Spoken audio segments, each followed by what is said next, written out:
وسلم وبارك عليه.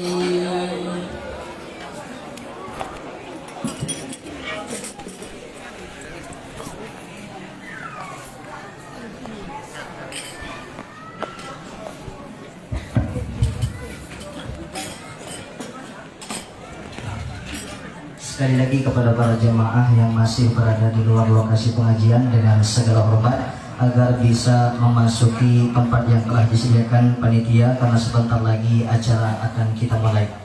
Bismillahirrahmanirrahim. Assalamualaikum warahmatullahi wabarakatuh.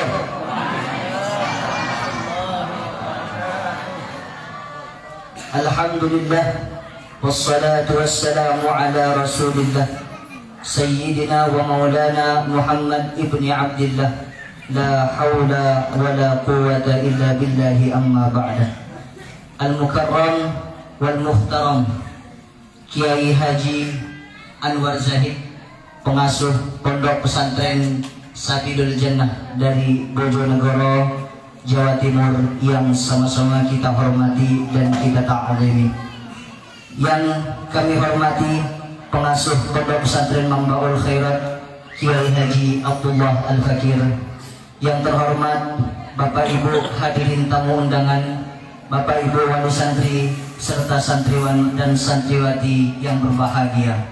Alhamdulillah, segala bentuk rasa syukur kita haturkan kehadirat Allah Subhanahu wa taala yang telah dilimpahkan kepada kita semua, sehingga pada malam hari ini kita bersilaturahim serta bermujalasah muwajahah, duduk bersama, tatap muka bersama Kiai Haji Anwar Zahid dari Bojonegoro, Jawa Timur. Salawat beriringkan salam semoga senantiasa sampai kepada junjungan kita Nabi besar, Nabi agung, Nabi Muhammad sallallahu alaihi wasallam.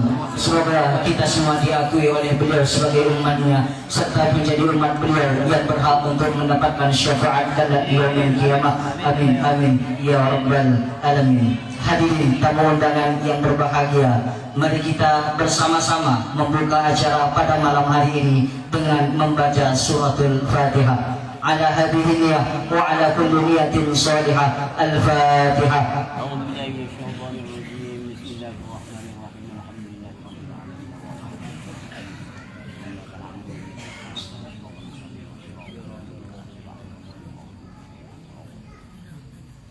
Semoga dengan pembacaan suratul Fatihah acara kita pada malam hari ini berjalan dengan lancar, khidmah serta mendapatkan ridho dari Allah Subhanahu wa taala. Hadirin tamu undangan yang berbahagia, acara selanjutnya sambutan dari pengasuh Pondok Pesantren Mambaul Khairat yang akan disampaikan oleh Kiai Haji Abdullah Al-Fakir. Kepada beliau dengan segala hormat disilakan.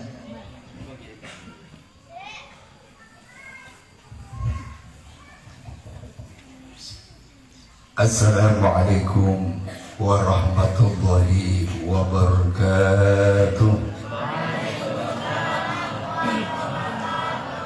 Bismillahirrahmanirrahim. Alhamdulillahi rabbil alamin. Wa bihi nasta'inu ala umuri dunya waddin. Wa sallallahu ala sayyidina Muhammadin khatamin nabiyyin wa ala alihi wa sahbihi ajma'in. Amma ba'du. Hadratan mukarramin, para kiai, para asatidz wabil khusus yang mulia, Shahibul Fadilah wal Karamah Kiai Haji Anwar Zahid. Alhamdulillah tidak disangka, tapi alhamdulillah bisa duduk di majelis di pondok ini, insya Allah akan memberikan barokah, khususnya bagi para santri dan bagi kita yang ada di sini. Amin ya rabbal alamin. Yang saya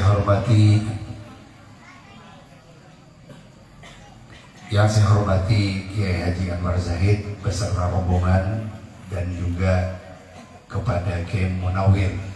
Ini asbab beliau sehingga Pondok Pesantren Kejepitan bahasa Ketapangnya bisa dihadiri oleh Kiai Haji Anwar Zahid. Ini mudah-mudahan apa yang menjadi kebaikan ini dibalas oleh Allah Subhanahu wa taala, dan mudah-mudahan kita sama-sama oleh Allah digiring ke surganya Allah. Amin ya rabbal alamin. Yang saya hormati, alhamdulillah ini jauh Kiai Haji Soleh dari Sungai Melayu. Ini orangnya selalu aktif. Kalau kata Ki Anwar Zahid itu Melayu itu nggak pernah mati, hidup terus, namanya Melayu, jalan terus itu kan. Iya, ini alhamdulillah hadir di tengah-tengah kita ini, jauh dari Solo sampai ke sini. Saya hormati. Yang saya hormati para pengurus NU Kabupaten Ketapang, cabang Kabupaten Ketapang, para pengurus Yayasan Pondok Pesantren Mabrur Khairat beserta teman-teman sahabat Ansor, Banser, semuanya, para wali santri, para santri yang hadir, walaupun ini secara dadakan lewat Mbak Mensos tadi nyampe ya, ini dari jauh tadi alhamdulillah bisa hadir. Tidak lain tujuannya adalah kita ingin mengaji, ingin mengharapkan barokah, artinya ingin nyambung. Karena kalau melalui YouTube, saya dengan Pak Kiai ini sering ketemu di YouTube, di alam gaib, tapi sekarang di alam nyata. Beliau ini alhamdulillah pernah diundang di alam gaib untuk Ketapang beberapa tahun yang lalu bersamaan dengan Kiai Muammar Qorib Internasional. Katanya diundang di Ketapang, sampai ada videonya kata timnya ini. Masya Allah, ini berarti di sini keduanya ini. Ini di alam nyatanya, alhamdulillah Pondok Pesantren bisa dihadiri oleh beliau. Mudah-mudahan ini menjadi kebaikan di dunia wal akhirah. Kiai, kami atas nama pengasuh Pondok Pesantren dan seluruh pengurus yayasan mengucapkan ribuan terima kasih Kiai telah berkenan hadir di tempat kami yang sederhana ini. Tidak lain hanya mengharapkan barokah Kiai. Pingin para santri ngaji sama Kiai, pingin para wali santri ngaji sama Kiai. Mudah-mudahan ini mendapatkan kebaikan di dunia wal akhirah. Dan begitu pula jika ada kekurangan penyambutan dan sebagainya, maka kami atas nama seluruh pengurus yayasan Pondok Pesantren Mabrur Khairat dapatlah kiranya memberikan pintu maaf, dan mudah-mudahan kesalahan ini menjadi kebaikan, kekurangan menjadi kesempurnaan di masa-masa yang akan datang. Para hadirin wal hadirin sekalian, demikian kami atas nama pengurus dalam menyelenggarakan pengajian yang dihadiri oleh Anwar Zahid, sekali lagi saya mengucapkan ribuan terima kasih kepada para wali santri dan kepada para hadirin sekalian, dan juga ada info kepada para wali santri. Insya Allah tanggal 16 ada pertemuan akbar untuk wisuda kelas 3 dan SMP dan SMA, dan sorenya adalah rapat akbar membahas tentang program pondok pesantren. Ini adalah merupakan undangan resmi, diharapkan kepada wali santri, terutama wali santri kelas 1, 2 dan yang baru diharapkan hadir pada tanggal itu, akan membicarakan persoalan pondok pesantren ke depan, bagaimana menjadi pondok pesantren yang ideal, bermanfaat bagi putra putri bapak semuanya. Demikian ini yang saya sampaikan. Terima kasih. Wallahu muwaffiq ila aqwamit thoriq. Wassalamualaikum warahmatullahi wabarakatuh.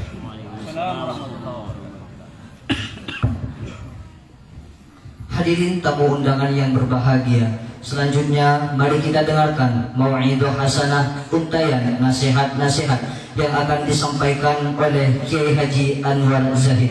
Kepada beliau dengan segala hormat kami silakan.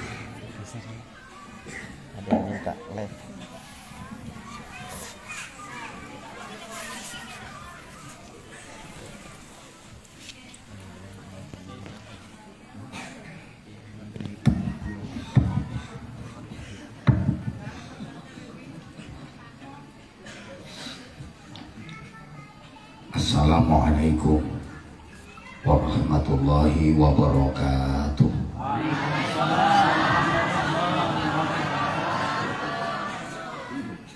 Bismillahirrahmanirrahim. Alhamdulillahilladzi faddala bani adama bil ulumi wal a'mal. Asyhadu an la ilaha illallah la syarika lah al-malikul jalal wa asyhadu anna muhammadan abduhu wa rasuluh as-sadiqul af'ali wal aqwali wal ahwal. Allahumma salli wa sallim wa barik ala sayyidina wa maulana Muhammadin ala kulli hal wa fi kulli hal wa ala alihi wa ashabihi ahli sirri wal kamal. Subhanaka la ilma lana illa ma 'allamtana innaka antal alimul hakim. Rabbi shrah li sadri wa yassir li amri wahlul 'uqdatam min lisani yafqahu qawli.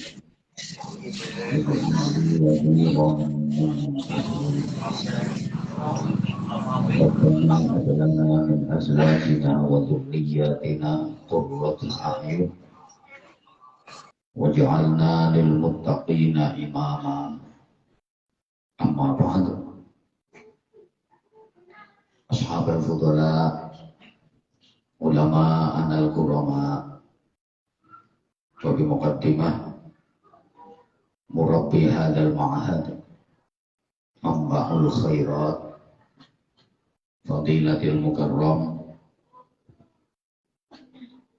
Kiai Haji Abdullah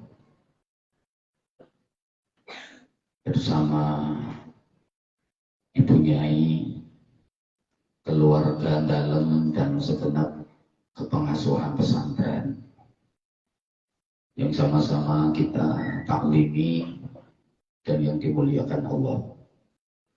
Bapak Kiai Haji Munawir, Bapak Kiai Haji Soleh, para kiai yang lain, pengurus Jamiah Nahdlatul Ulama yang berkesempatan hadir, yang kita hormati, segenap pengurus yayasan, pengurus pesantren, majelis asatidz, Bapak dan Ibu wali santri yang kita hormati, adik-adik santri putra dan santri putri Mambaul Khairat yang kita cintai, yang kita banggakan.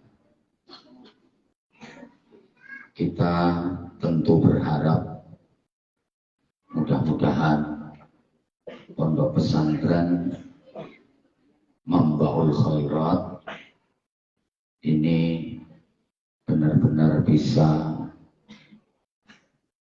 maslahah, istiqomah, manfaat dan barokah, serta yang terpenting mampu mencetak santri-santri yang bukan hanya hebat dalam ilmu agama saja, tapi generasi-generasi santri yang anfa'uhum linnas, generasi santri yang mampu menjawab tantangan zaman. Kalau saya sering sampaikan, santri-santri harus bisa jadi generasi yang pelopor, bukan pengekor, yang pengais, bukan pengemis, yang perintis, bukan pewaris, yang penggerak, bukan penggertak, yang punya karakter, bukan yang karaten, yang luar biasa, bukan yang biasa di luar, yang terpelajar, bukan yang kurang ajar, yang beradab, bukan yang biadab, yang ahli Al-Quran, bukan yang ahli pacaran, yang ahli pikir, bukan yang tukang kentir.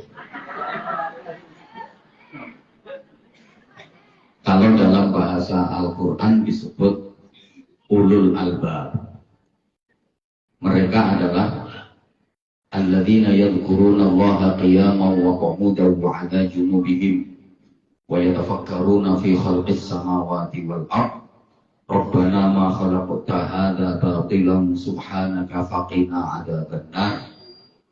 Generasi ulul albab itu adalah generasi yang ahli fikir, ahli ikhtiar, yang takwa, yang cerdas, dan yang terampil.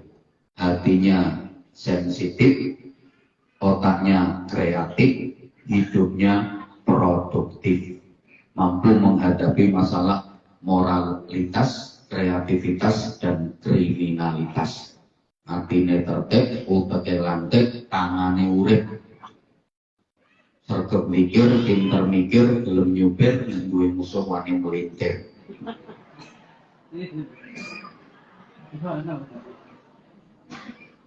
Karena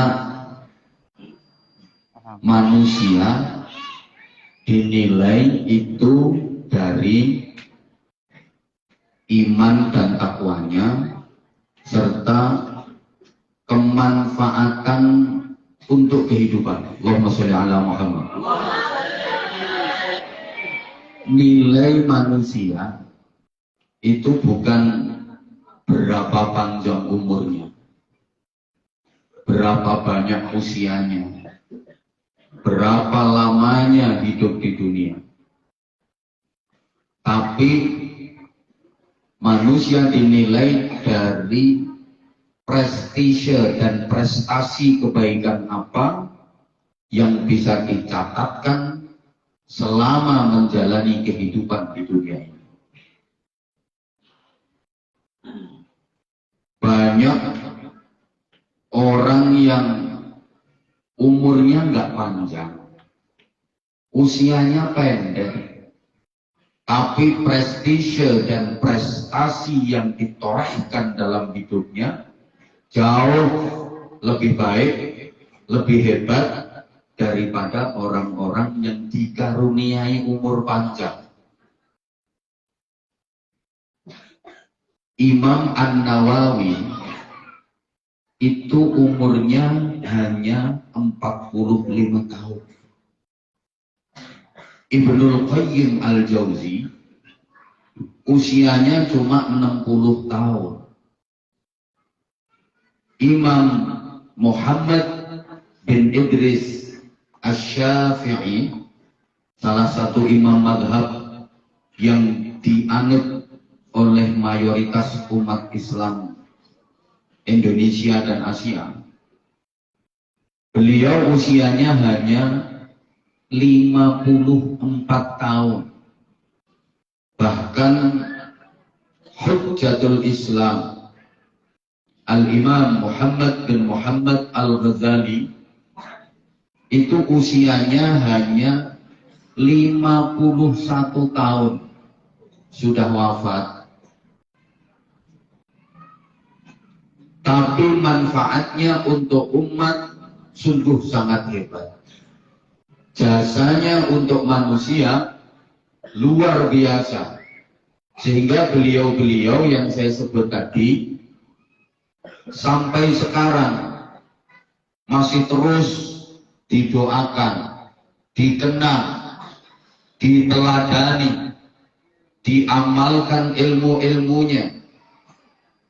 Namanya sampai sekarang tetap dikenal, padahal beliau-beliau sudah wafat.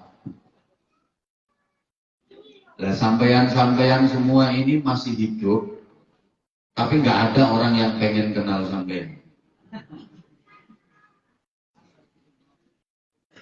Anda semua ini masih hidup, masih bernyawa, tapi rasa-rasanya yang kenal Anda cuma beberapa manusia saja.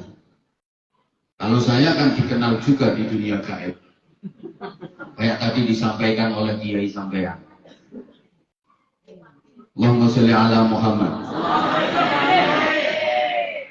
ayahanda Gus Dur, namanya Allah yarham Kiai Haji Abdul Wahid Hashim. Usia beliau hanya 39 tahun. Tapi beliau termasuk perumus Pancasila dan Undang-Undang Dasar 1945. Ideologi, filsafat, dan dasar negara kita. Umurnya hanya 39 tahun. Tapi beliau termasuk panitia inti persiapan kemerdekaan Republik Indonesia. Sampean mungkin umur bisa lebih panjang, tapi sejauh ini sudah pernah jadi panitia apa? Yang mulu yang mene, panitia berkat.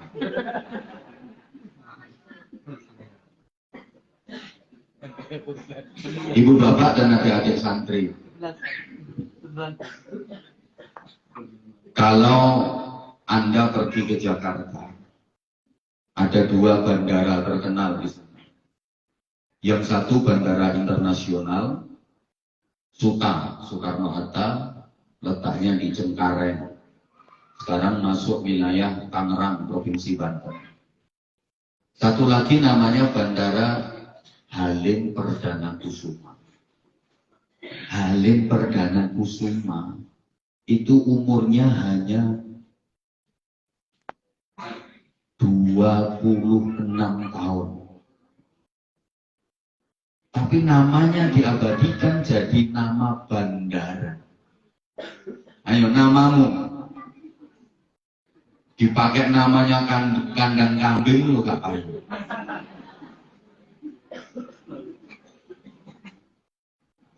Panglima Besar Jenderal Sudirman itu usianya hanya 34 tahun. Tapi beliau menjadi pahlawan nasional. Sampean pahlawan kelas RT aja enggak. Kalau anak-anak kecil ini dijumputi.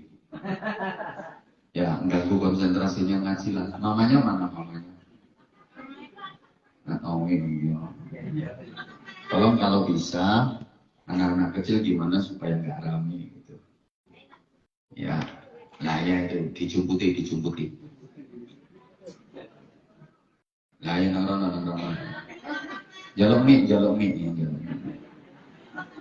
Anak kecil kok pengen ngerok. Rombok nih sampai.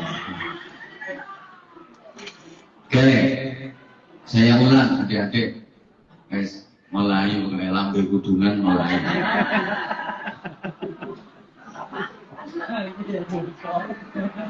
Oke, sekarang Jenderal Sudirman itu usianya hanya 34 tahun.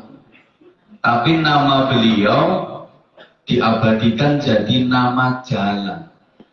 Hampir tiap kota di negeri ini ada jalan utama, jalan protokol yang namanya Jalan Jenderal Sudirman. Semua kota di Indonesia ada nama Jalan Jenderal Sudirman. Jenengmu gaya jenenge pos ronda lho kapan. Orang-orang yang punya jasa besar, orang-orang yang punya manfaat untuk masyarakat pasti selalu dikenal. Termasuk para ulama yang kita harapkan nanti akan banyak terlahir dari Mambaul Khairat. Amin. Amin Allahumma. Manusia membutuhkan ulama. Bukan hanya di dunia saja. Sampai di akhirat, bahkan sampai di surga, orang itu masih butuh ulama. Sampai di surga, orang itu masih membutuhkan kiai. Ibu-ibu tolong perhatikan ya. Nanti kalau sampean jadi ke surga. Nek situ lho, nek situ. Tapi potongannya koyo gak situ.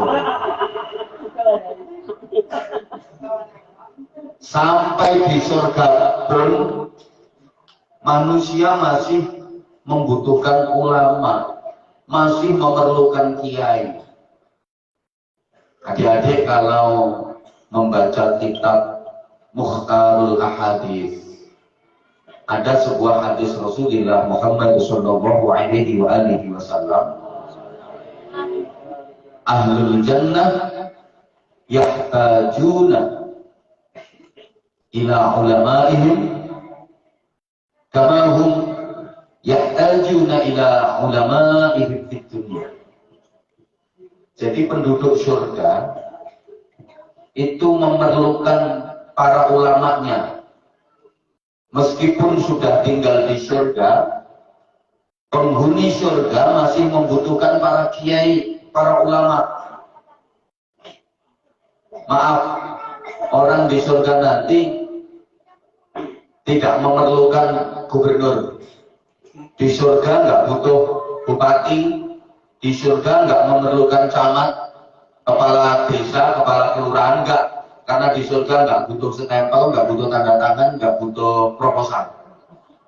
Nggak perlu. Di surga orang juga nggak perlu tentara. Di sana aman. Nggak ada makar, nggak ada pemberontakan. Di surga orang nggak butuh polisi. Karena di sana kondusif, nggak ada maling, nggak ada rampok, nggak ada teroris. Tapi di surga masih memerlukan kiai, masih memerlukan ulama. Untuk apa kiai, ulama? Kenapa mereka membutuhkan para kiai dan para ulama? Li'annahum yazuruna Allah Ta'ala kulla yawmin Jumu'ah. Karena penduduk surga itu setiap Jumat ada agenda ketemuan sama Allah. Jadi nanti di surga itu tiap hari Jumat ada agenda ketemu sama Allah Subhanahu wa Ta'ala. Dan ketemu sama Allah ini merupakan nikmat paling agung, nikmat paling indah, nikmat paling besar di surga. Tiap Jumat itu jadwalnya. Nanti kalau udah ketemu, semua disapa sama Allah. Hai para penduduk surga, sampean jawab, dalam. Ya, tabel ini, yuk biar kelihatan kayak sudah di surga. Hai semua para penduduk surga. Gimana kalian semua di surgaku ini, betah apa enggak? Betah. Kalau gini kan gayanya kayak udah di surga. Gimana surgaku ini, enak apa enggak? Enak. Gimana kalian semua di surgaku ini, senang apa enggak? Senang. Gimana nikmat-nikmat yang aku kasih, nikmat-nikmat yang aku berikan, kurang apa enggak? Oh berada semua. Kurang. Nah, ketika ditanya sama Allah, apakah nikmat-nikmat yang aku kasihkan ini ada yang kurang? Mereka diam. Gak ada yang berani menjawab. Padahal sesungguhnya mereka masih ngerasa kurang. Tapi mau jawab malu sama Allah. Saking hebatnya Allah. Yang kedua malu karena ngerasa udah dikasih nikmat luar biasa banyaknya. Sementara amalnya waktu di dunia ya gak seberapa. Sholat juga mulai dulu kayak gitu. Kelihatan banget ini yang saya hadapi. Sholatnya 99,9% ngelamun. Betul? Puasa juga cuma Ramadan, puasa sunnah jarang. Belajar aja kalau nggak terpaksa mau ujian ya enggak. Udah dikasih nikmat yang begitu banyak sama Allah, mau ngomong kurang, malu. Kalau pengennya kepingin, karena keinginan penduduk surga itu dinamis dan terus berkembang. Keinginan penduduk surga itu dinamis dan terus bertambah, tambah pengen, tambah pengen, tambah pengen, tambah pengen. Sebagaimana kenikmatan surga itu selalu bertambah, tambah nikmat, tambah nikmat, tambah nikmat, tambah enak, tambah enak, tambah enak, tambah enak. Pengen tapi nggak berani ngomong. Sehingga mereka hanya saling pandang, terus jawil-jawilan sakancane. Ada yang bilang, punya aku bidadarinya kurang ilmu. Si sini ngomong, iya bidadariku ya kuru-kuru. Aku pengen semok. Tapi nggak berani mau ngomong sama Allah, nggak berani. Fayaltafituna ila ulamaihim, maka mereka menoleh kepada ulamanya, menoleh kepada kiainya, minta tolong kepada kiainya untuk matur ngomong ke Allah. Akhirnya jawil Kiai Abdullah, Kiai, kalau pengen ketuk Kiai. Kiai, saya pengen durian. Kiai, saya pengen es dawet. Saya pengen apa. Nanti Kiai Abdullah ini yang laporan ke Allah. Jadi semua kiai itu besok akan menjadi anggota Dewan Perwakilan Rakyat Surga. Penyampai aspirasi penduduk surga kepada Allah. Makanya ya Abdullah, mohon maaf di dunia nggak jadi anggota dewan nggak pakai nggak apa-apa. Dan tolong nggak usah jenengan nggak usah ikut terjun ke politik. Cukup kayak gini aja, nggak usah jadi anggota dewan. Apa beliau anggota dewan? Bukan ya? Nggak usah ya, nggak usah. Cukup jenengan gini aja.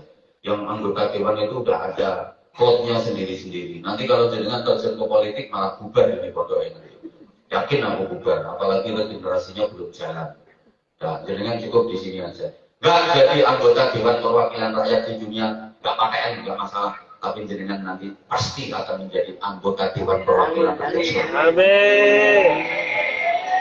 Tapi yang boh, DPR tingkat piro ya nggak roh. Nah iya, ada yang tingkat pusat itu yang alim-alim, alamah, yang kiai-kiai sepuh yang debat-debat itu DPR tingkat pusat. Ini kiai paling DPR tingkat telu mau papat. Iya, jadi anggota Dewan Perwakilan Rakyat Surga. Nah, ibu bapak dan adik-adik santri yang sangat saya hormati rahimakumullah. Ini anak kecil ini hebat, insya Allah kalau orang hebat. Saya cilik kayak cerewet yang ngalang-ngalang.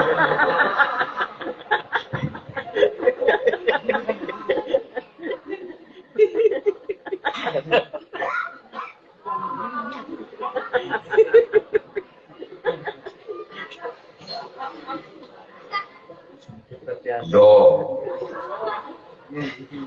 saya nggak akan menyampaikan banyak materi, cuman pengen ngasih motivasi saja kepada adik-adik santri, calon-calon ulama.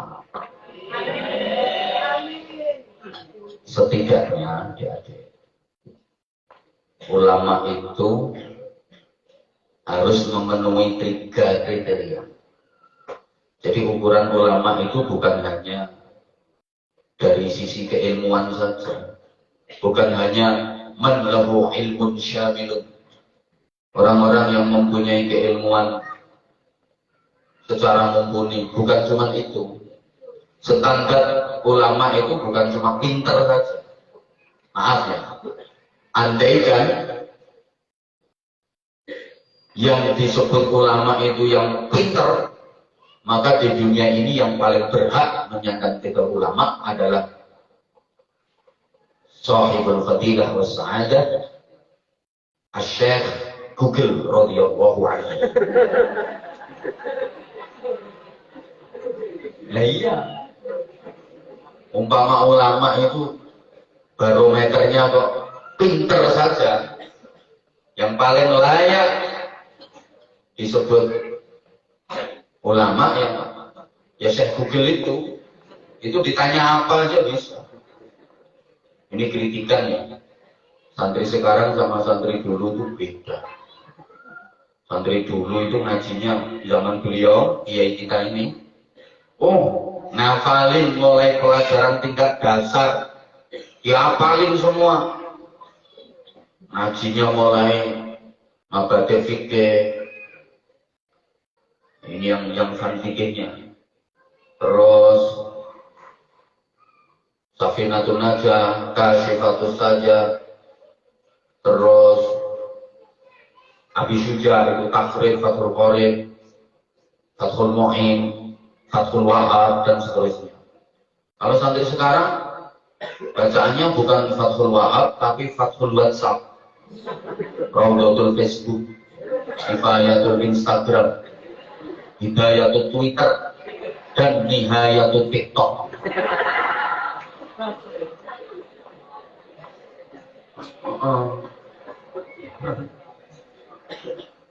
Setidaknya kriteria ulama itu ada 3. 1, ini udah siap ngaji belum? Oke. Rijalul ummah, atau apa yang disebut, ini bahasa Bojonegoro, community leader. Ayo adik-adik ditirukan sama-sama, community leader bareng. Kok community lemper?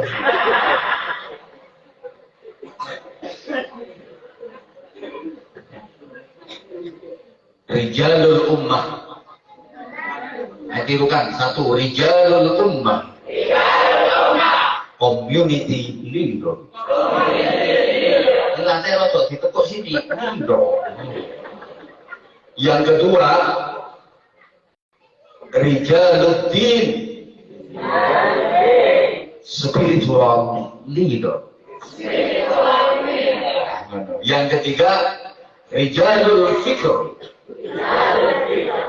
intellectual leader. Intellectual killer.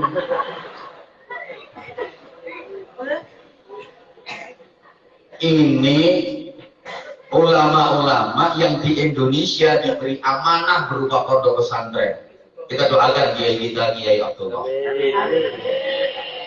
Nah, kalau dirunut sejarahnya dulu, sebelum saya uraikan 3 kriteria ulama tadi, pondok pesantren itu kalau dirunut sejarahnya, biar kalian tahu sejarah, mulai dari zaman Nabiullah Ibrahim alaihissalam.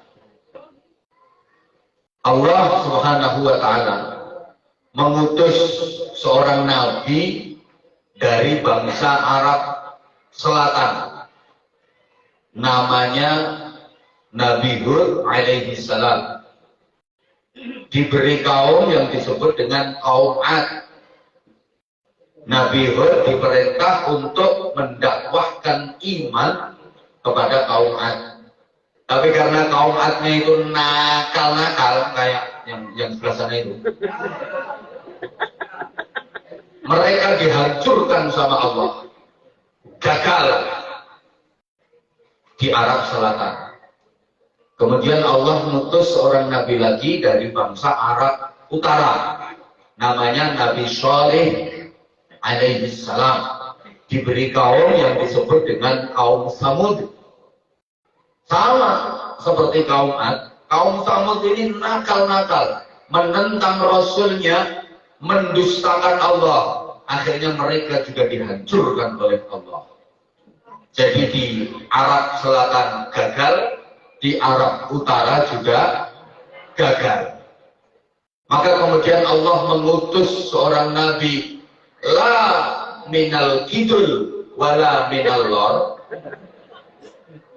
Timbang bahasa Arab terus potonganmu juga paham. Bahasa Jawa. La min kidulin wala min lorin, bal min tengain. Mengutus seorang nabi dari bangsa Arab Tengah, namanya Nabi Ibrahim alaihissalam. Ini bangsa Arab Tengah dipilih dari suku yang disebut dengan suku Arya. Makanya dikatakan Ibrahim Abul Ibrahim Abul Arya wa Abul Anbiya. Nabi Ibrahim itu bapaknya suku Arya, bapaknya para nabi. Suku bangsa Arab Tengah ini dipilihkan dari suku yang terkenal paling fasih lesannya, paling gagah tubuhnya, paling ganteng wajahnya. Sehingga ma'arsallallahu rasulan illa wa hasanal wajhi. Allah tidak mengutus seorang rasul pun kecuali ganteng-ganteng wajahnya. Allah nggak mengutus seorang nabi pun kecuali wajahnya ganteng-ganteng. Semua nabi setelah Ibrahim alaihi salam itu adalah dzurriyyahnya Nabi Ibrahim, keturunannya Nabi Ibrahim. Semua nabi yang diutus Allah itu wajahnya ganteng-ganteng semua. Gak ada nabi berwajah jelek, itu gak ada. Ganteng-ganteng semua. Nah sekarang kalau al-ulama warathatul anbiya, para ulama, para kiai itu pewarisnya para nabi. Maka perhatikan, kiai itu rata-rata ganteng-ganteng. Kan pewarisnya nabi. Loh, kalau saya memang nggak ganteng sih, cuma ngangenin. Orang itu kalau udah jadi kiai, ada aura tersendiri. Kiai Abdullah ini dulu wajahnya nggak seperti ini. Awal-awal datang ke Ketapang, jemburis. Belum jadi kiai, tapi begitu beliau jadi kiai, subhanallah, ada sinar. Bener nih. Pokoknya harus jadi kiai sedep. Ya meskipun ini bukan syarat, tapi pantesnya kiai itu ganteng. Apalagi tukang ceramah. Kan diundang bukan cuma pengen didengerin suaranya, bukan cuma pengen didengerin omongannya, tapi kan juga pengen dilihat raihnya. Betul. Allahumma sholli ala Muhammad. Makanya begitu saya datang.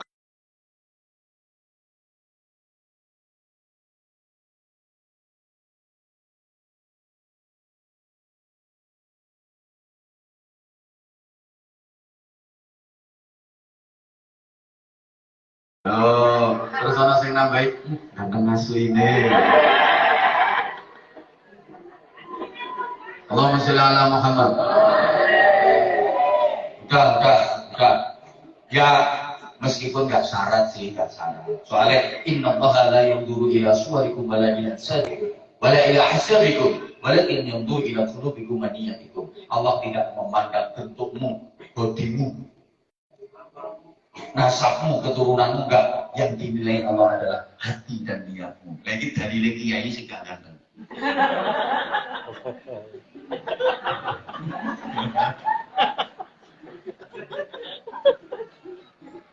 Udah, tak lanjut. Nabi Ibrahim punya putra dari istri yang bernama Hajar. Nama putranya adalah Ismail alaihi salam. Bukan Ismail itu. Ismail itu tukang tidur. Sama Allah dikasih pusaka namanya Masjidil Haram. Ya Allah. Punya putra lagi dari istri yang bernama Sarah. Nama putranya adalah Ishaq alaihi salam. Oleh Allah diberi pusaka namanya Masjidil Aqsa. Maka Isra-nya Rasulullah perjalanannya minal Masjidil Haram ilal Masjidil Aqsa. Ini runutannya nanti seperti itu. Ya. dari Nabi Ismail melahirkan keturunan bangsa Arab, bangsa-bangsa Timur Tengah. Itu keturunan dari jalur Nabi Ismail alaihissalam. Dan Nabi Ishak mempunyai anak namanya Yakub. Nabi Yakub ini yang melahirkan keturunan Bani Israel. Bangsa Bani Israel ini bangsa orang hebat, bangsa orang pinter. Sampai sekarang menjadi grand maker. Itu bangsa Israel. Gone wong pinter. Bahkan gudangnya Nabi itu ya Bani Israel. 124.000 Nabi. Itu mayoritas dari Bani Israel. Gudangnya para Nabi. Halo? Dilanjut apa enggak ini? Kalau minta dilanjut didengerin dong. Bahkan dulu ya, kalau ada Nabi yang bukan dari keturunan Bani Israel, itu direbut sama Bani Israel. Jadi Bani Israel itu serakahnya, semua hal mereka serakah. Sampai sekarang gak ada neraka serakah kayak Israel itu, gak ada. Serakahnya kol-kolan. Sampai urusan Nabi pun mereka serakah. Maunya semua Nabi harus dari keturunan Bani Israel. Kalau ada Nabi yang bukan dari keturunan Bani Israel, direbut sama dia. Biasanya diambil menantu sama Bani Israel, terus diboyong ke Bani Israel.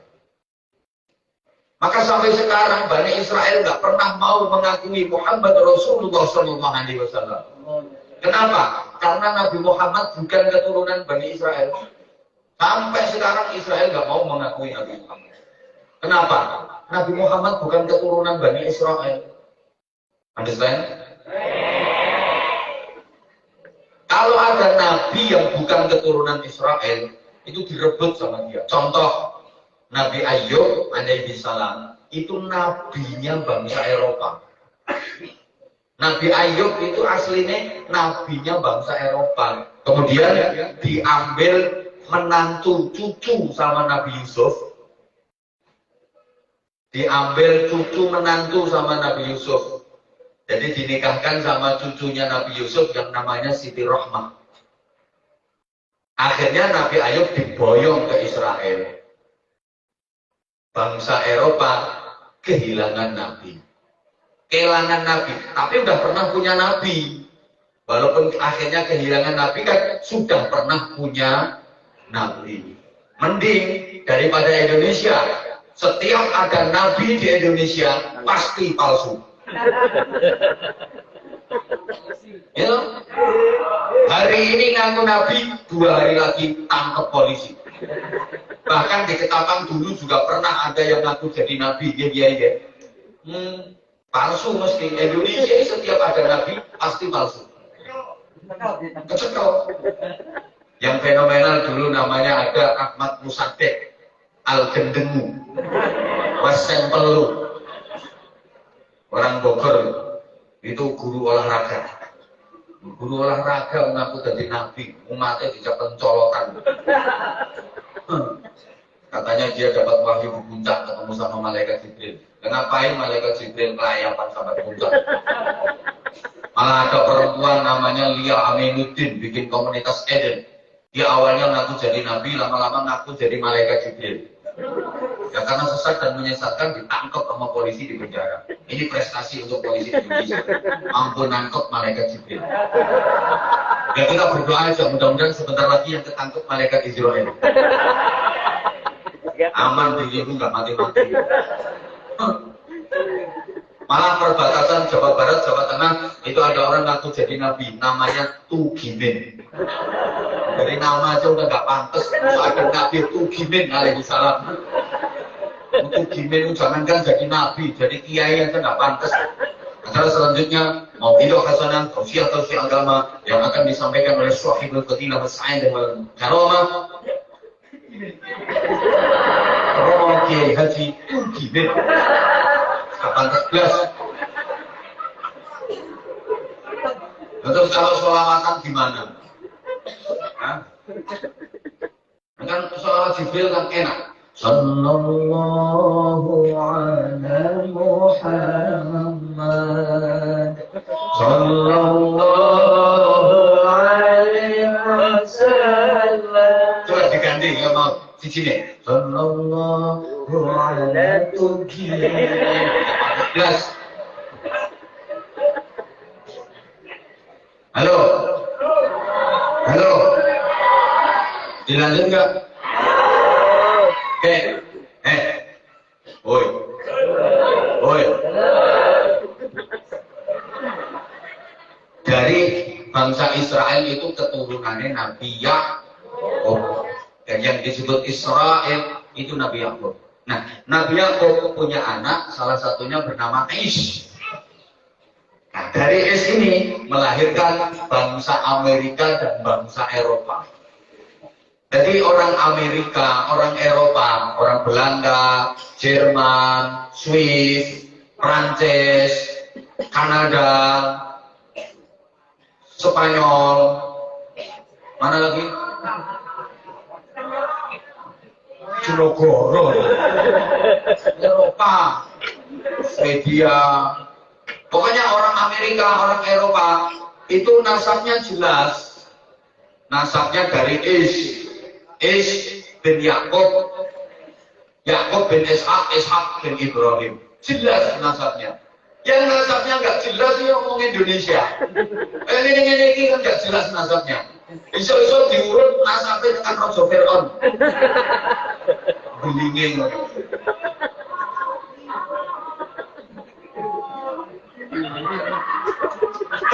Ya Allah, ya Allah. Lah udah. Runutan dari masjid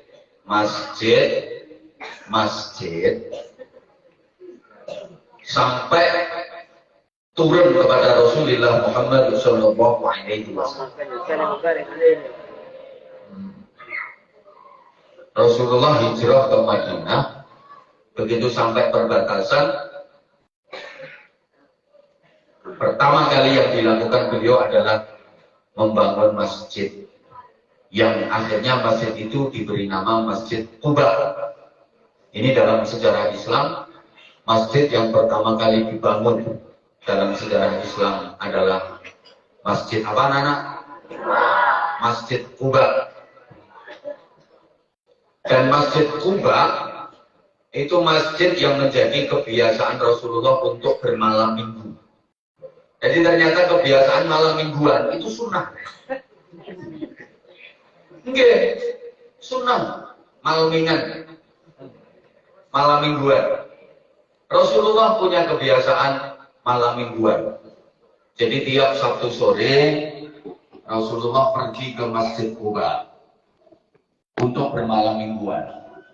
Imma masyan wa imma rakiban. Kadang jalan kaki, kadang berkendara, naik onta, naik kuda, naik keledai. Kenapa Rasulullah tiap Sabtu sore malam minggu beliau ke Masjid Quba? Karena beliau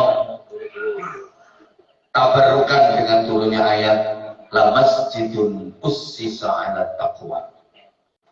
Maka di antara fadilahnya Masjid Quba itu, siapa yang sholat 2 rakaat di Masjid Quba itu fadilahnya sama dengan ibadah umroh sekali.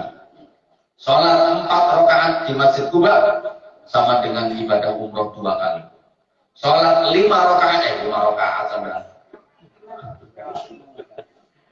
10 rakaat di Masjid Quba sama dengan ibadah umroh 5 kali.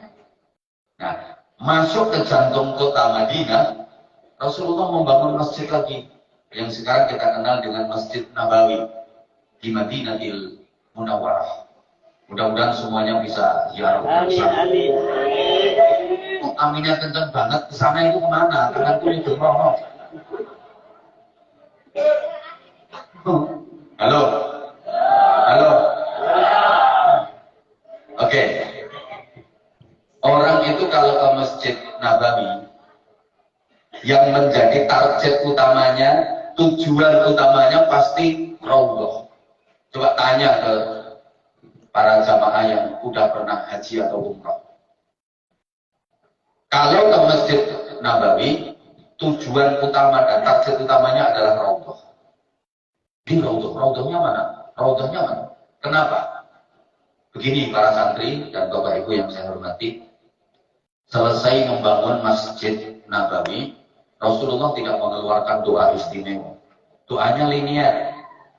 Tapi begitu beliau menentukan raudhah dengan sabdanya, ma baina baiti wa mimbari raudhatun min riyadil jannah.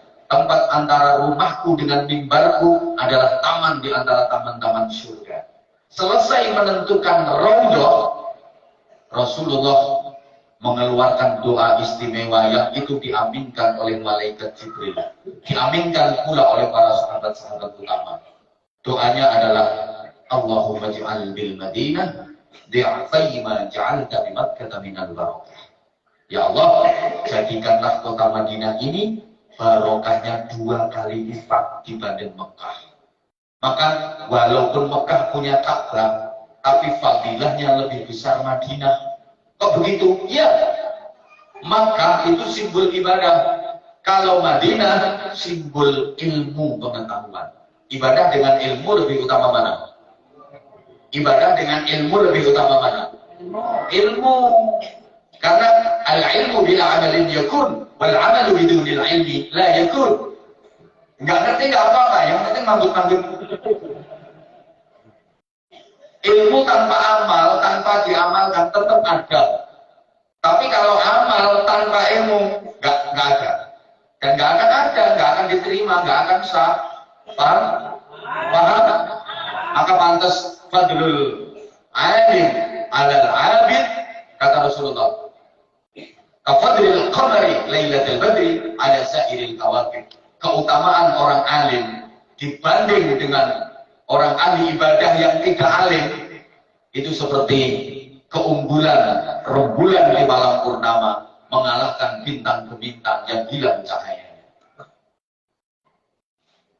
Ada lagi fadlul alim alal abid kafadli ala sairi adnakum. Keutamaan orang alim dibanding orang ahli ibadah yang tidak alim, kata Rasulullah, itu seperti keunggulanku, keutamaanku dibanding serendah-rendahnya kalian. Hebatnya orang alim.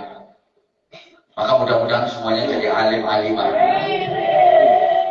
Kalau udah alim benar itu naumul alim khairun min ibadatil jahil. Coba, tidurnya orang alim lebih baik daripada ibadahnya orang bodoh. Tidurnya kiai lebih baik daripada ngajinya santri. Makanya kalau ada kiai tidur jangan dibangunin. Iya, kiai tidur, santri ibadah, itu lebih utama kiai tidur. Makanya kalau kiai karipan gak ono santri jangan juga. Tidur. Kenapa tidurnya orang alim kok bisa lebih baik daripada ibadahnya orang bodoh? Karena orang alim kalau tidur, tidurnya pakai ilmu. Orang ibadah, tapi bodoh, nggak pakai ilmu, ibadahnya nggak sah, nilainya 0. Understand? Maka Al-Quran mengkritik kita secara pedas. Qul hal yastawil ladina ya'lamuna wal ladina la ya'lamun. Tidaklah sama orang berilmu dengan orang yang tidak berilmu. Nggak sama kok. Orang pintar sama orang bodoh itu nggak sama. Semuanya nggak sama. Gayanya nggak sama, bicaranya nggak sama, baunya lo nggak sama. Iya, orang pintar sama orang bodoh itu ambune lo nggak bodoh. Jalannya nggak sama. Nyurinya nggak sama. Loh iya. Oh goblok itu kan yang dicolong apa? Ayam, mentok. Iku ayamnya urung kecekel dene wis kecekel dhisik. Ayam belum ketangkep dia udah ketangkep duluan. Tapi kalau orang pintar, triliunan ya bisa dicurikan itu nggak ketahuan. Padahal dia nyuri triliunan nilainya, nggak ketahuan saking pintarnya. Dan di mana-mana dia disebut yang terhormat. Padahal bajingan, tapi disebut yang terhormat. Mereka pintar. Allahumma sholli ala Muhammad. Baca Qurannya kalau nggak sama, ayatun min ailin ahabbu ilallah min juz'in wahidin minal jahil. Ada orang alim baca Quran satu ayat, Yai Abdullah baca Quran satu ayat, itu lebih dicintai Allah daripada santri-santri baca Quran satu juz. Ini Yai Abdullah baca cuma satu ayat itu.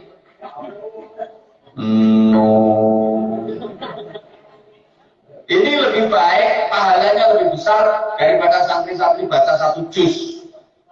Apalagi Yai Abdullah baca satu juz. Ini nilainya lebih baik daripada kalian baca Quran sampai khatam. Makanya rata-rata kiai itu males darusan. Pernah dengar Yai Abdullah darusan mulai alif lam mim sampai pulau pinas? Takut kebanyakan pahala. Karena rata-rata kiai itu males darusan. Kalau kiai kok semangat darusan, itu kiai nggak pede. Baca satu ayat sama dengan satu juz, kok darusan barang kakek ganjaran. Udah jam 10. Nah, udah. Kembali ke kisah tadi. Raudhah, tempat yang luasnya kurang lebih 16 kali 12 meter. Panjang lebarnya ini 16 kali 12 meter. Itu adalah Raudhatun min riyadil jannah. Taman surga. Kenapa tempat itu oleh Rasulullah disebut sebagai taman surga? Karena di tempat itu Rasulullah mendirikan pondok pesantren. Di tempat itu Rasulullah mengajar, mendidik, mentaklim, mentarbiyah santri-santrinya, para sahabat-sahabatnya. Maka tempat itu disebut Raudhah, taman surga, karena di situ Rasulullah mendirikan pondok pesantren. Maka semua pondok pesantren itu besok akan diangkat ke surga oleh Allah Subhanahu wa taala, termasuk Mambaul Khairat. Dan semua orang yang pernah mondok di pesantren, insya Allah masuk surga. Sak wali santri negisan, nek nyumbang, enggak nyumbang ya enggak. Lewong Rasulullah yang jauh gini, man ro'ani tafalal jannah, man ro'ani tafalal jannah. Siapa yang pernah melihat aku masuk surga? Siapa yang pernah ngaji bareng aku masuk surga? Siapa yang pernah melihat orang yang melihat aku? Siapa yang pernah ngaji bareng orang yang ngaji sama aku masuk surga? Ila yaumil qiyamah, sampai hari kiamat. Rasulullah ngajar sahabat, sahabat ngajar tabi'in, tabi'in ngajar tabi'in, terus ngajar para aulia, terus sampai ke Indonesia, sampai Yai Abdullah. Maka santri-santri ini mlebu swarga kabeh. Amin. Sing nurut. Iya, sing nurut. Nggak nurut yang barangnya dajjal.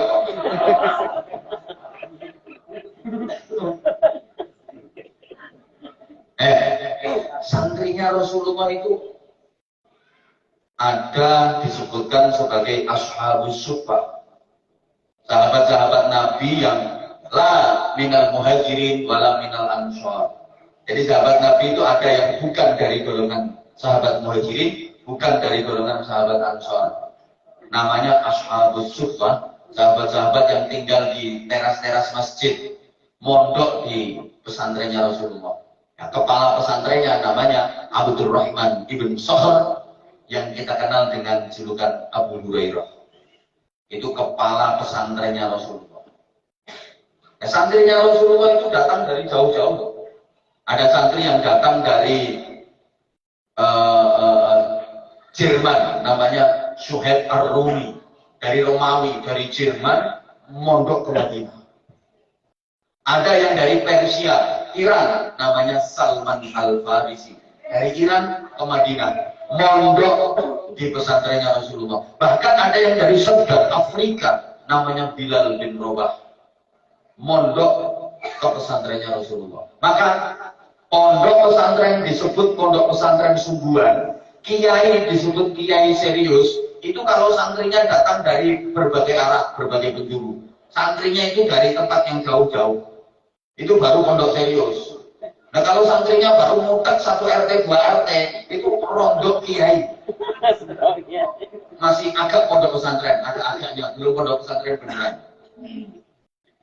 Coba pondok-pondok pesantren besar, itu pasti santrinya datang dari berbagai wilayah yang jauh-jauh. Pondok-pondok pesantren besar, coba perhatikan, pasti itu. Kenalmu pondok dia, lihat Imam Abu Hurairah. Oh, di Jawa banyak, ada Ploso, ada Lirboyo, ada Sarang, ada Langitan.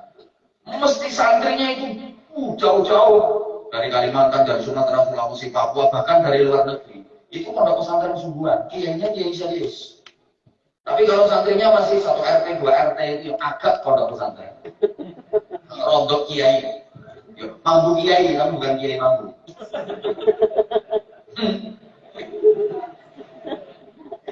Ya, makanya kadang maaf ya, kalau di maaf banget. Kadang ada ustadz, biasanya ustadz anyaran. Merintis pondok pesantren baru. Santri ini itu lonjol, gayanya petentang. Orang salaman kalau nggak cium tangan dia marah-marah. Nggak tahu kamu siapa saya? Ustadz. Gojlok. Lagi rondo ustadz yang meledek. Iya. Biasanya ustadz anyaran yang meledek, tapi nek kiai beneran ini nyantai, kangen. Aku tadi nggak ngerti nek kiai. Jemput aku neng bandara lagi, mata air biasa. Yang ini kiai mau yang ini. Ambil potongan kayak Coronadus nih. Aku nggak ngerti kalau beliau itu kiainya. Subhanallah, kiai kalau beneran yang kayak gini. Kiai sungguhan, kiai anyaran, ustadz anyaran itu biasanya mereka punya santri baru 11, 12. Oh, nengnya proposal santrinya 11.000. Bikin pondok tapi tujuannya gampang gak lihat sumbangan. Nanti ke bisnis, lembaga pendidikan, ngentek yang garannya pemerintah. Lah iya.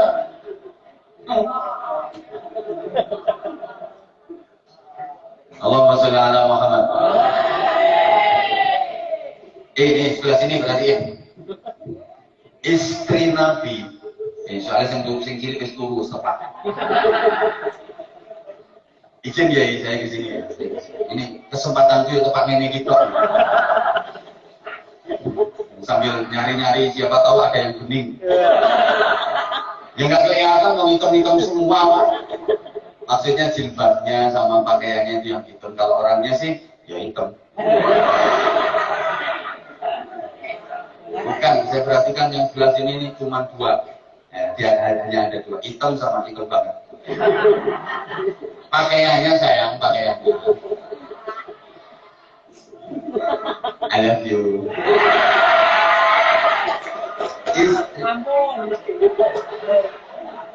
Diam ya, ini kesempatanku yang kayak menarik. Nah, kamu nggak boleh iri kamu. Kamu bisa seperti ini kalau udah jadi kayak aku.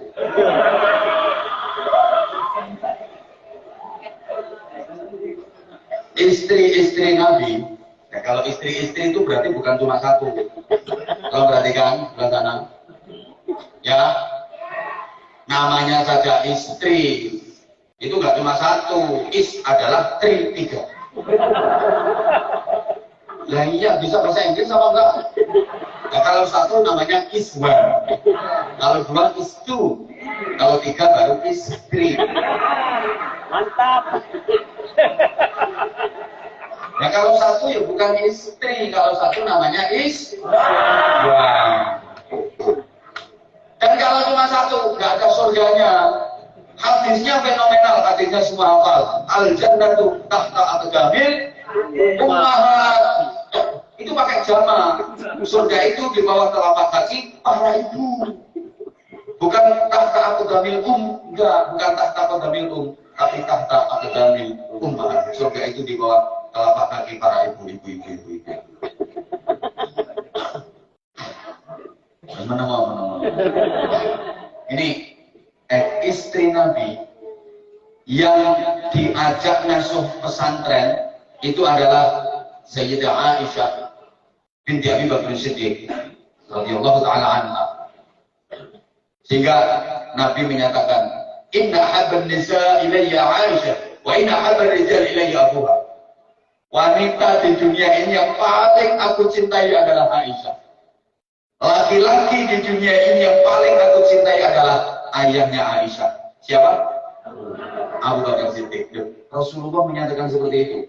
Perempuan di dunia ini yang paling aku cintai adalah Aisyah. Sedangkan laki-laki di dunia ini yang paling aku cintai adalah ayahnya Aisyah. Kenapa Sayyidah Aisyah paling dicintai oleh Rasulullah? Apa karena kecantikannya? Ternyata bukan. Memang Sayyidah Aisyah itu cantik luar biasa. Cantik luar biasa. Sampai Rasulullah kalau manggil Sayyidah Aisyah itu punya panggilan khusus namanya Humairah. Wahai yang cantik dan berpipi kemerah-merahan. Jadi pipinya Sayyidah Aisyah itu digambarkan putih kemerah-merahan. Kayak apel Australia masih kurang bagus. Nenek, itu kan kayak salak. Iki kayak salak ya. Salak gosok.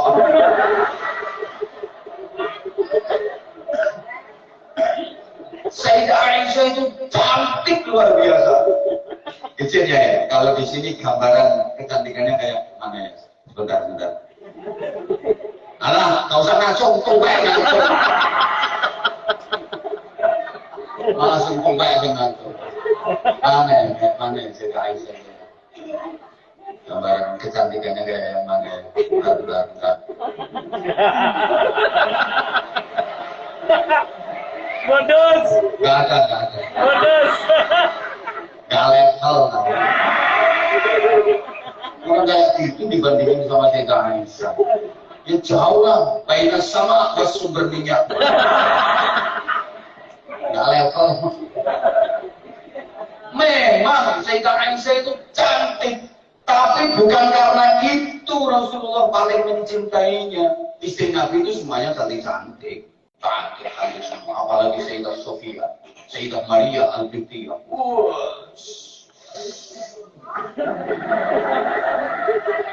Gak kayak makmu.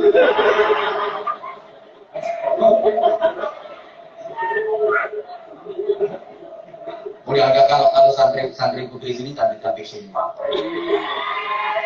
Makanya saya mau kasih contoh, mau bikin contoh satu, takut yang lainnya buruk. Kesulitan karena emang semuanya cantik. Tapi kalau dibanding sama Sayyidah Aisyah yang gak level.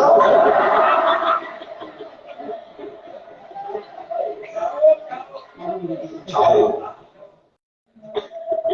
Karena Sayyidah Aisyah itu di samping sebagai istri, beliau juga sebagai bunyai.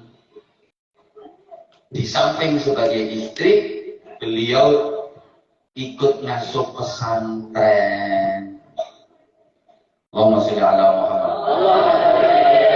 Ini kelanjutan ceritanya panjang, tapi karena maaf ya, yang sebelah sini belum cukup umur. Ini belum cukup umur Bapak. Nanti kalau disampaikannya kayak gini malah gawat. Biar cepat dewasa. Belum cukup umur. Iya, kalau yang sebelah belakang sana. Yang sebelah sini belum cukup umur. Dan langsung kita lompati aja ceritanya.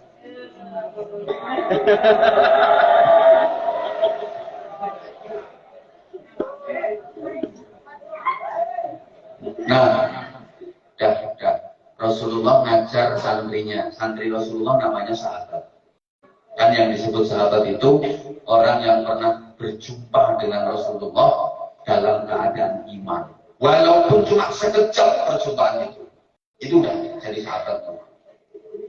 Nah, santrinya Nabi namanya sahabat. Sahabat ngajar santrinya Nah, santrinya sahabat namanya tabi'in.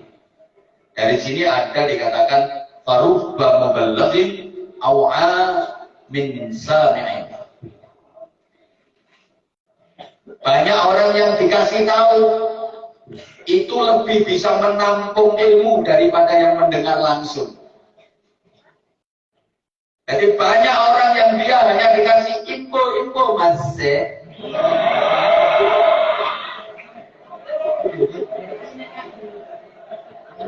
Tapi dia lebih bisa menampung dan menguasai ilmu dibanding yang mendengar langsung. Ini loh, yang mendengar langsung dari Nabi itu sahabat. Nah, sedangkan muridnya sahabat kan nggak mendengar langsung dari Nabi.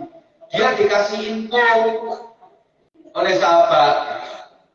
Namanya tabi'in.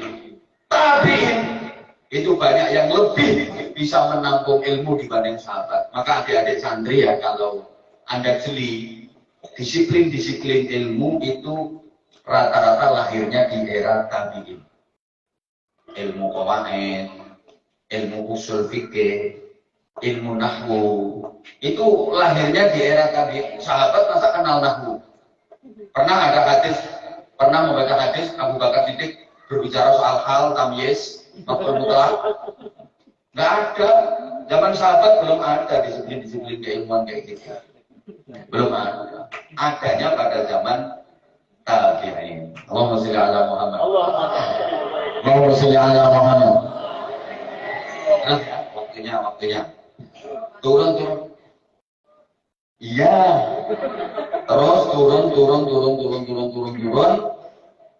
sampai ke Indonesia.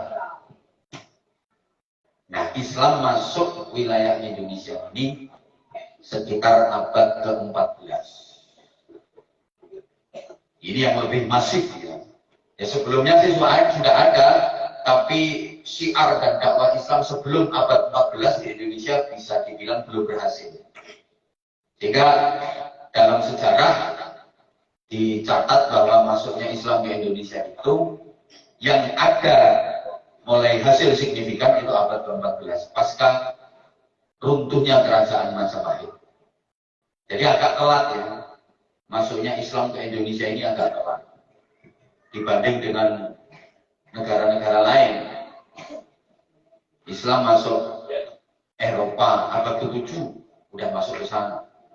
Masuk Afrika abad ke-6 ke-7 Islam udah masuk ke sana. Tapi masuknya Islam ke Indonesia itu abad ke-14. Jadi telat. Makanya di Indonesia ini kalau ada kegiatan atau acara apa-apa itu telat karena sesuai dengan fitrahnya sejarah. Kiai disuruh ngisi ceramah jam 8 terus telat molor sampai jam 9. Indonesia banget. Kalau nggak telat nggak Indonesia namanya. Coba orang NU kalau lagi punya acara Basul Masail, undangannya jam 8 pagi, prakteknya habis asar. Semakin telat semakin NU. Semakin telat semakin Indonesia. Kalau nggak telat bukan Indonesia namanya. Karena sesuai fitrahnya sejarah, masuknya Islam ke Indonesia itu telat. Jadi kalau ada acara apa-apa mesti selalu telat. Ya ini tadi acaranya kan mulai jam 19. Praktek ya, jam 21. Ya ini Indonesia, ya ini kalau udah gini nggak Indonesia namanya. Telat dan ketinggalan. Makanya jangan heran kalau Indonesia selalu ketinggalan ya. Ekonomi ketinggalan, teknologi ketinggalan. Coba kalau ada Samsung, bukan Indonesia ini, Korea, BMW, Jerman, Toyota, Jepang, Honda, Jepang, Yamaha, Jepang, Kawasaki, Jepang, Mitsubishi, Jepang, Suzuki, Jepang, Soto, Lamongan, Jenang, Kudus, Sate, Madura, Gudeg, Jogja, Pempek, Palembang. Jadi kuntum ummatan badokan lillah.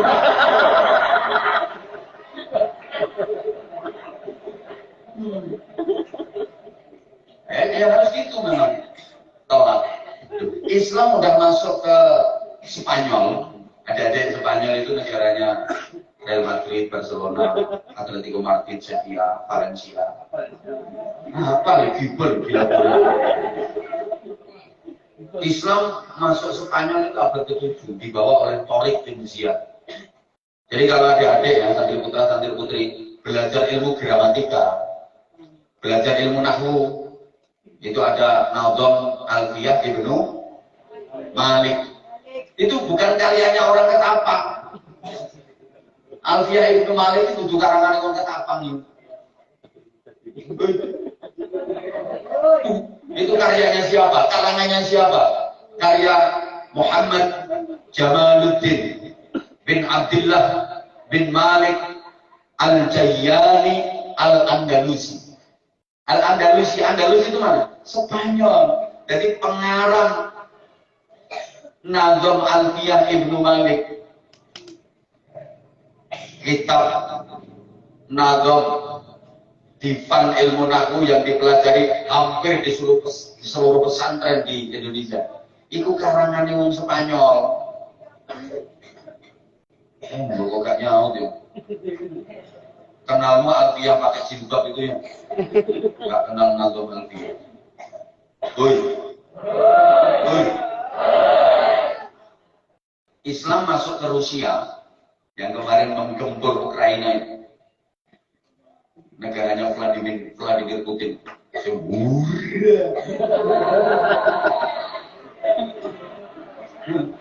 Islam masuk Rusia abad ke-7 Sa'ad bin Waqqas yang membawa ke sana. Adik-adik kalau ngaji hadis, ada hadis Rawahul Bukhari. Hadis ini diriwayatkan oleh Imam Bukhari. Itu orang mana? Imam Bukhara. Orang Rusia. Jadi Imam Bukhari Rusia itu perawi hadis. Tapi kalau Imam Bukhari Ketapang, penjual nasi goreng.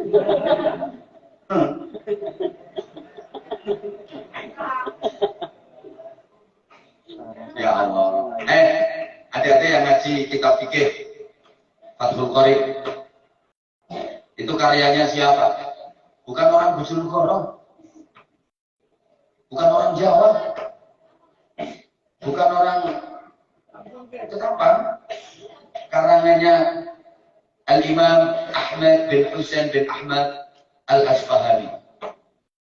Imam Ahmad bin Husain bin Ahmad Al-Asfahani. Asfahan itu negara mana? Asfahan itu kota terbesar kedua di Iran setelah ibu kota Qahirat atau lebih dikenal dengan Teheran. Namanya Asfahan. Ini kota yang paling ditakuti sama Amerika Serikat. Sampai sekarang satelit pengintainya Amerika Serikat itu dihadapkan ke Asfahan. Karena Asfahan itu disinyalir pusat pengayaan uranium nuklir. Makanya Amerika yang katanya negara superpower, negara adidaya, itu takut sama nuklir. Iran pusat pengayaan uranium nuklirnya di Asfahan. Jadi satelit pengintainya Amerika dihadapkan ke sana terus. Amerika sih negara gagah kayak gitu, takut sama nuklir. Kalah dari Indonesia. Indonesia ini luar biasa. Nuklir masuk Indonesia, dipangan bukan dibakso. Bakso nuklir, bakso granat. Kalau diblas, impor ke Indonesia. Padahal Amerika takut sama nuklir. Masuk Indonesia dimakan. Makanya Amerika nggak berani sama Indonesia. Indonesia ini keren, sambelnya aja sambel mercon. Di Surabaya itu ada rawon setan. Indonesia itu masakannya masya Allah luar biasa. Tongseng itu dipangan. Tong sama seng itu dipangan. Top Indonesia. Oh iya bener. Gulanya aja nggak sembarang gula. Gulanya Indonesia ada gula pasir, ada batu. Orang Indonesia molen itu dipangan. Kok ibu-ibu itu ada sore-sore letisi jajan ditanya, ibu makan apa? Kuping gajah. Kuping gajah itu pangan loh. Oh.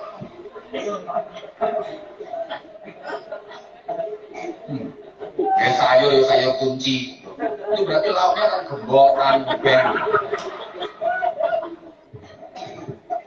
Makanya Amerika nggak berani sama itu.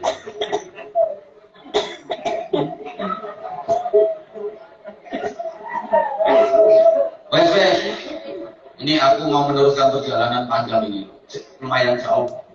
5 sampai 6 jam. Tak tambahin dikit. Banyak ini. Namanya monitor.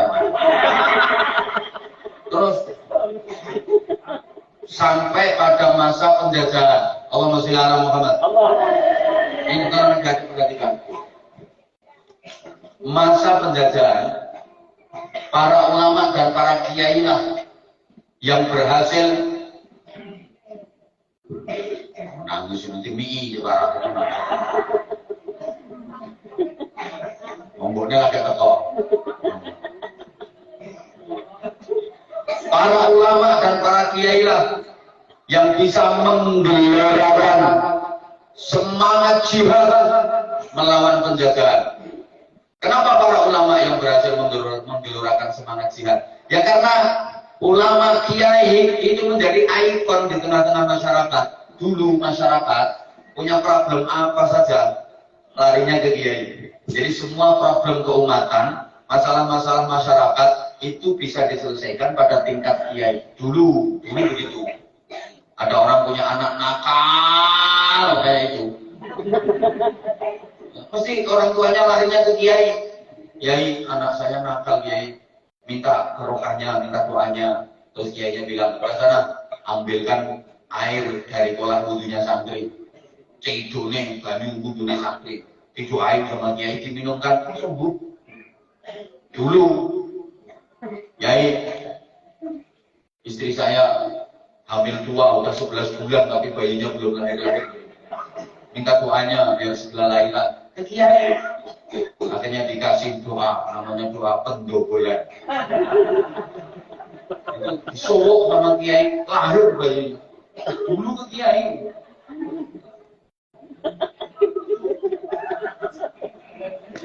Iya.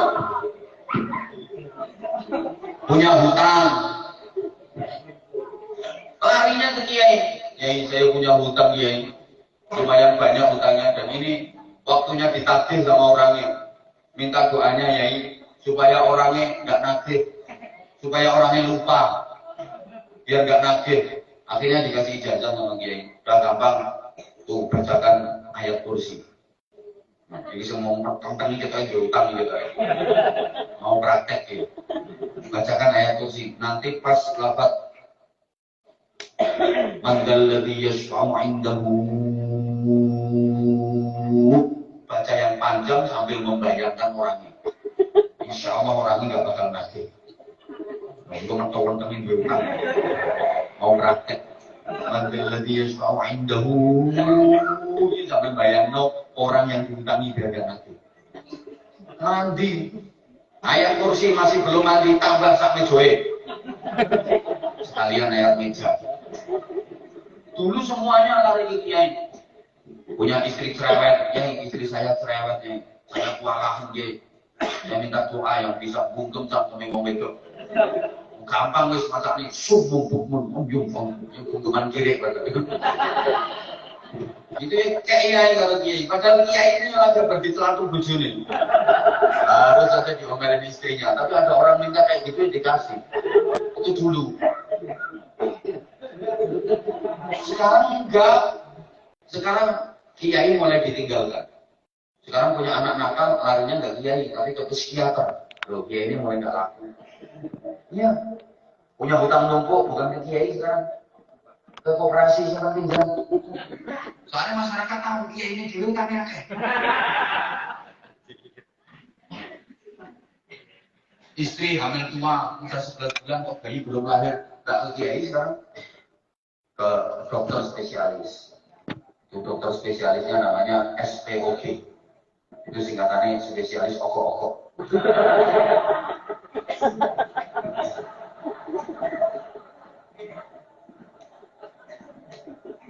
Kiai udah mulai ditinggalkan. Makanya jangan salahkan ada kiai jadi tim sukses.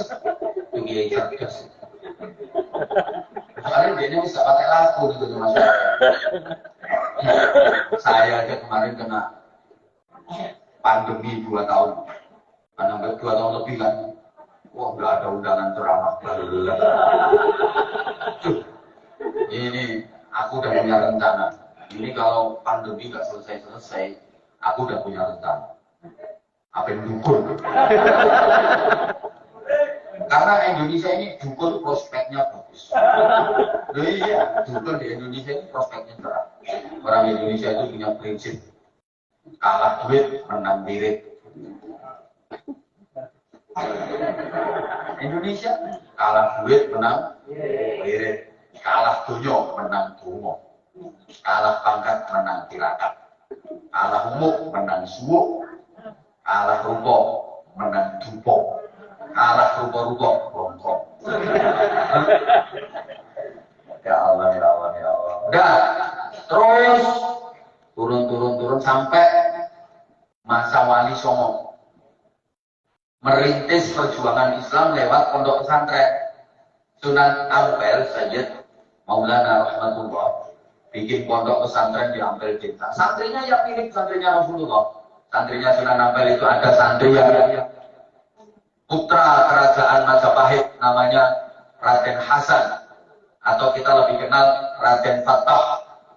Itu putranya Prabu Brawijaya dengan istri Putri Cempaka. Ya, namanya Raden Hasan atau Raden Fatah. Ada santri putra kerajaan Sriwijaya namanya Raden Husain. Ada santri putranya Sunan Ampel sendiri, Sayyid Maulana Makhzum Ibrahim, yang kemudian kita kenal dengan julukan Sunan Bonang. Ada putranya lagi As-Sayyid Qasim, kita kenal dengan nama Sunan Derajat. Ada santri putra ulama besar waktu itu Maulana Ishaq, nama putranya As-Sayyid Ainul Yaqin Raden Paku, yang sekarang kita kenal dengan nama Sunan Giri. Bahkan ada santri mantan rampok, mantan maling, mantan bajingan, berandal Lokojoyo, Raden Syahid, yang kemudian dikenal jadi Sunan Kalijogo. Nah ini adik-adik, orang nakal itu kalau yang megang kiai bisa jadi wali, namanya Sunan Kalijogo. Kalau nggak mau ke kiai, ya jadinya Sunan Jogo Kali. Kalau nggak tukang ngising ya tukang mancing.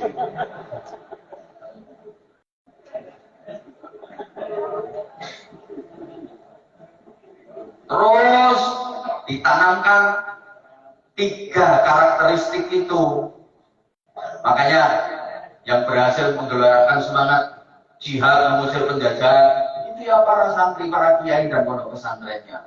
Coba perhatikan. Halo. Pendidikan pondok pesantren yang berhasil mencetak kader-kader pejuang, pahlawan-pahlawan negeri ini, itu banyak yang ulama, banyak yang kiai.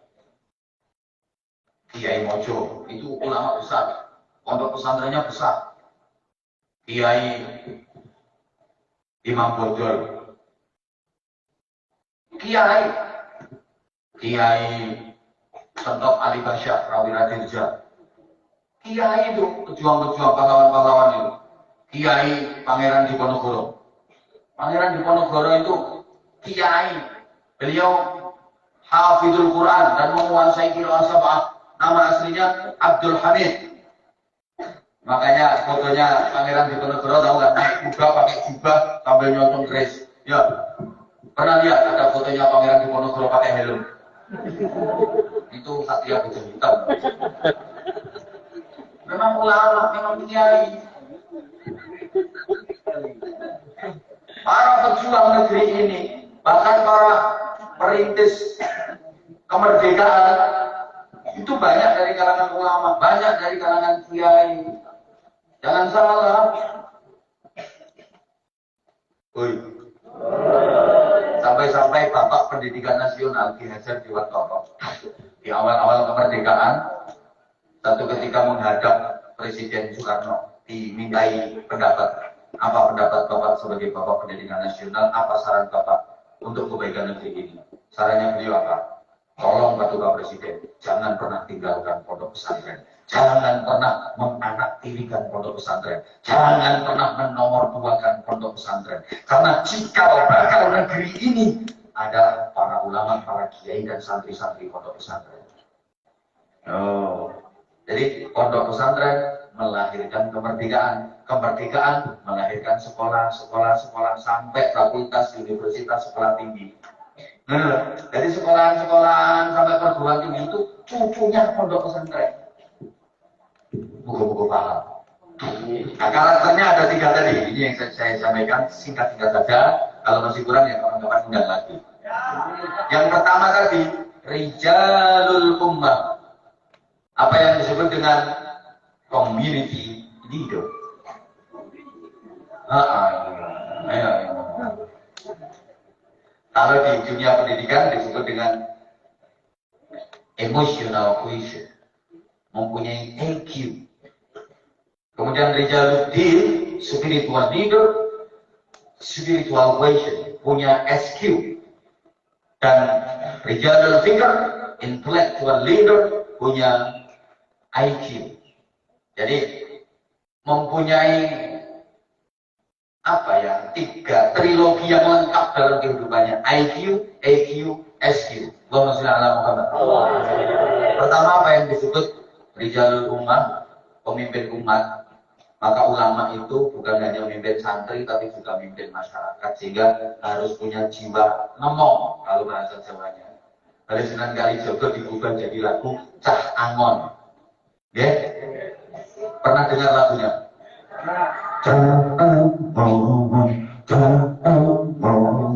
Penek no, ya. Cah Angon gitu. Maka pemimpin itu harus bisa angon. Namanya angon itu biasanya ya mengetutkan. Apa mengetutkan? Iya, menunggu ya.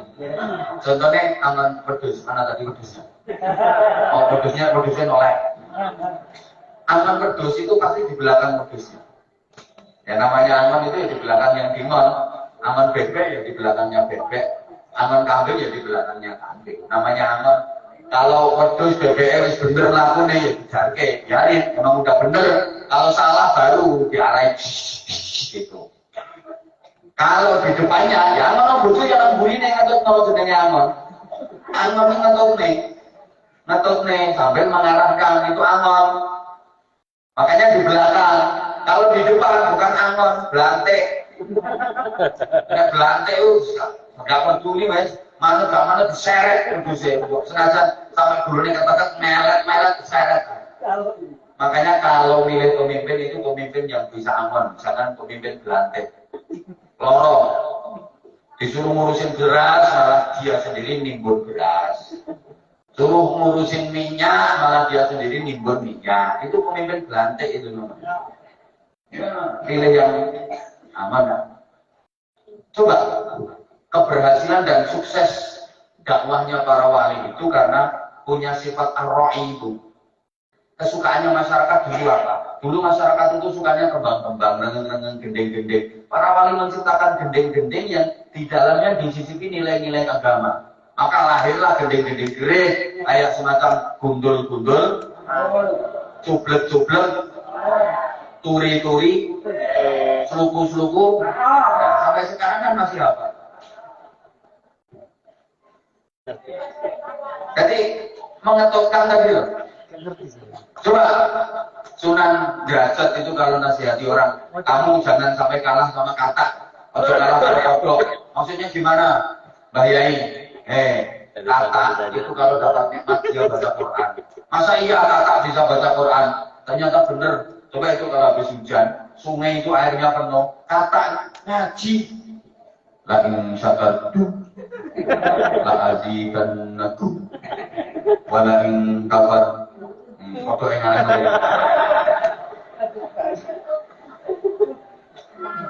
Nanti kalau katanya nggak begitu pintar ya, wallahu akan dukun, wallahu akan dukun, wallahu. Apalagi foto yang bodoh-bodoh kan? Tinggal sini mau.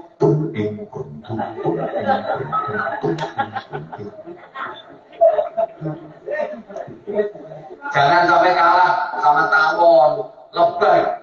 Jangan kalah sama lebah. Ojo kalah kalau tawon. Tawon itu hidupnya selalu zikir.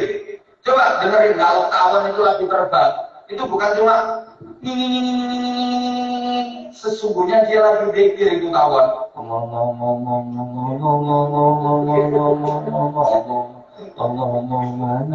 Kalau nggak percaya, coba pegang satu tempelin nang kupingmu. Dengerin kok. Ya Allah. Itu dia zikir. Ayat Al-Quran yusabbihu lillahi ma fis samawati wa ma fil ardh. Semua makhluk di langit dan di bumi bertasbih memahasucikan Allah. Itu diimplementasikan oleh makhluk yang bernama IP. BP. Mau tasbih terus. Krungu. BP. Aslinya dia baca tasbih. Subhanallah, subhanallah, subhanallah, subhanallah, subhanallah. Percaya ya wis. Sapi itu kalau habis dapat nikmat dia bersyukur. Makanya sapi kalau habis dikasih makan, kasih minum, dia langsung baca hamdalah. Alhamdulillah.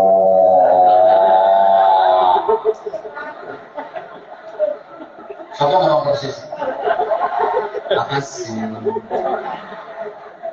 Anggap aku kuburan rakyat. Makanya dakwahnya berhasil. Indonesia yang dulu Hindu, Buddha, ateis, klenek itu ya percaya sama bukan Tuhan, percaya sama Nini Pelet, Mak Lampir, Grandong, Nyiroro Kidul, Nyiroro Lor, Nyiroro Etan, Nyiroro Tengah, Nyiroro Pojokan, Wala Ali Waswabi Asmai. Ateis berbalik drastis, hampir 90% memeluk Islam. Ini karena metode dakwahnya yang luar biasa. Coba Belanda menjajah Indonesia 350 tahun lebih. Itu bukan cuma menjajah ekonomi. Mereka juga menjajah akidah, maunya menyebarkan agama. Tapi agama yang ditawarkan oleh penjajah Belanda gak laku di Indonesia. Kenapa? Keren sama masyarakat. Karena para wali kan tidak pernah mengerengi. Apa yang mengerengi ini?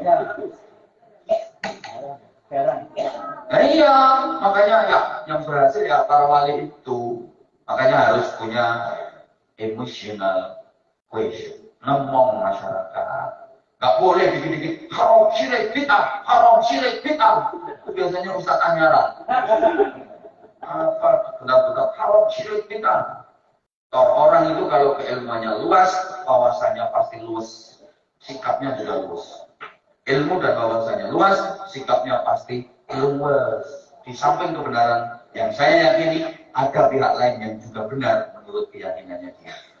Kau merasa paling benar sendiri, merasa jadi pemborong surga. Halo? Makanya di pesantren ini, kalian para santri dididik supaya mempunyai keilmuan yang luas, nyamudro kata orang Jawa. Ya biar nggak terlalu cupek, biar nggak terlalu pendek dalam pola berpikir. Yang kedua, Rijaluddin ini intellectual leader. Jadi ulama itu harus mempunyai daya spirit, harus mempunyai daya intelektualitas, daya spiritualitas. Isyhadur roh ini yang nyambung ke Allah. Sehingga maaf, kekuatan spiritual ini penting, adik-adik santri penting. Sama-sama pinter, yang punya kekuatan spirit sama nggak punya kekuatan spiritual, bobotnya pasti akan berbeda. Makanya di dunia pesantren dikenal ada istilah riyadhah, ada istilah tirakat. Ini supaya ilmunya berbobot, ilmunya betul-betul mantap. Orang pinter kalau nggak ada daya spiritualnya, ilmunya itu ringan, enteng. Sama-sama pinter, bobotnya pasti akan berbeda.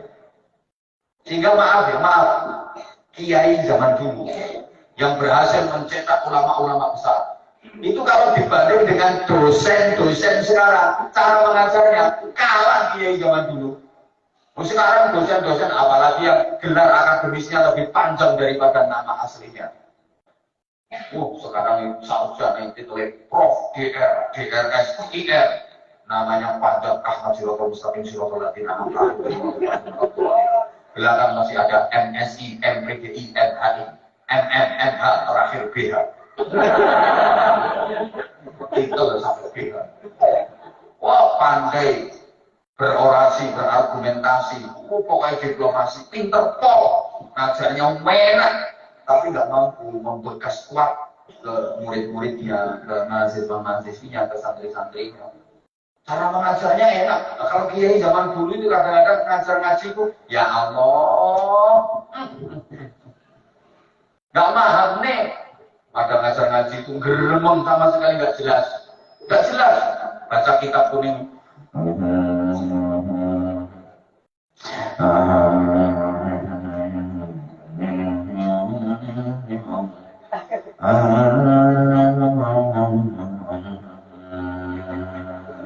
Langsung kayak pendekar Saulin. Jadi ngajinya khatam, kitabnya dijual lagi loh Pak Ayu. Nggak ada orang-orangnya sama sekali ya kitab. Nggak santri mau ngesai di mana? Oh nggak jelas. Kitabnya utuh, dijual meneh Pak Ayu. Lu bener. Kadang maaf ya, biayanya udah angkat sepuh. Ya, netranya, ya, pandangan matanya udah nggak begitu jelas. Baca kitab, apalagi yang kitabnya udah blogger, sampai kocok-kocok nih ngomongin ini, moco ya. Al-Jamalu utawi untu, onto dibaca untu. Santrinya ada yang punya makna. Maaf Kiai, onto bukan untu. Yo, onto sing duwe untu. Yang duwe untu jenenge Jamal, bukan duwe untu jenenge Nakoh. Coba bantah santri wal jarodulan lawan. Walang diwaca. Dibantah santri ini. Walang Mbah Yai. Ayo. Walang sing mlebu teko lawan. Wal hayatulan alu. Ulo diwaca alu. Ulo Mbah Yai. Ayo ulo sing gedene sak alu. Gak pinter gak dadi kiai. Ya ngono kuwi. Santrinya kok jadi orang semua. Gak ada yang jadi cempe, gak ada yang jadi pidato itu gak lama kayak dulu. Paling naik podium, naik mimbar. Assalamualaikum warahmatullahi wabarakatuh. Bapak Ibu para jamaah yang istiqomah sholat tahajud biar mulia dunia akhirat. Nah, cukup sekian. Assalamualaikum warahmatullahi wabarakatuh. Pidato itu nabi. Misalnya ini orang mau balik penceramah pidato ngono gak bisa ngoni. Tapi jamaahnya paham. Disuruh apa sama kiainya? Tahajud.